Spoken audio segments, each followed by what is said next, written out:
I am blessed to be standing in the city where my own extraordinary journey of service began. You know, just a few miles from here, down in the south side, in the shadow of a shuttered steel plant, it was there that I learned what it takes to make change happen. I was a young organizer then. In fact, there's some folks here who I organized with.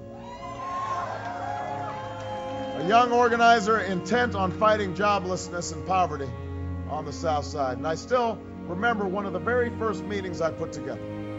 We had worked on it for days. We had made phone calls, we had knocked on doors, we had put out flyers. But on that night, nobody showed up. Our volunteers who had worked so hard felt so defeated they wanted to quit. And to be honest, so did I. But at that moment, I happened to look outside, and I saw some young boys tossing stones at a boarded-up apartment building across the street. They were like the boys in so many cities across the country. Little boys, but without prospects, without guidance, without hope for the future. And I turned to the volunteers and I asked them, before you quit, before you give up, I want you to answer one question. What will happen to those boys if we don't stand up for them?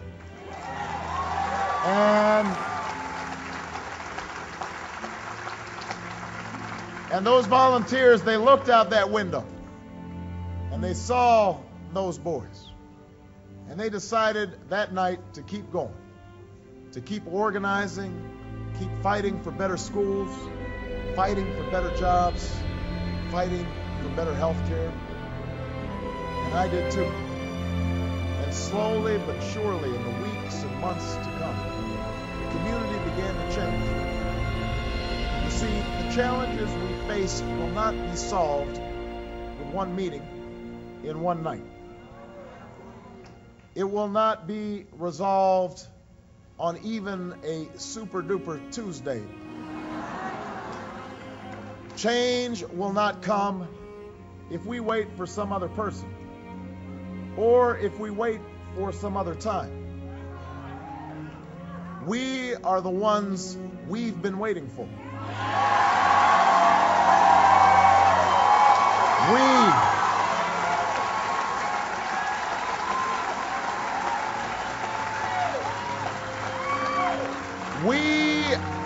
We are the change that we seek. We are the hope of those boys who have so little, who've been told that they cannot have what they dream, that they cannot be what they imagine. Yes, they can. We are the hope of the father who goes to work before dawn and lies awake with doubt that tells him he cannot give his children the same opportunities that someone gave him. Yes, he can. We are the hope of the woman who hears that her city will not be rebuilt, that she cannot somehow claim the life that was swept away in a terrible storm. Yes, she can. We are the hope of the future. The answer to the cynics who tell us our house must stand divided, that we cannot come together, that we cannot remake this world as it should be. We know that we have seen something happen over the last several weeks, over the past several months.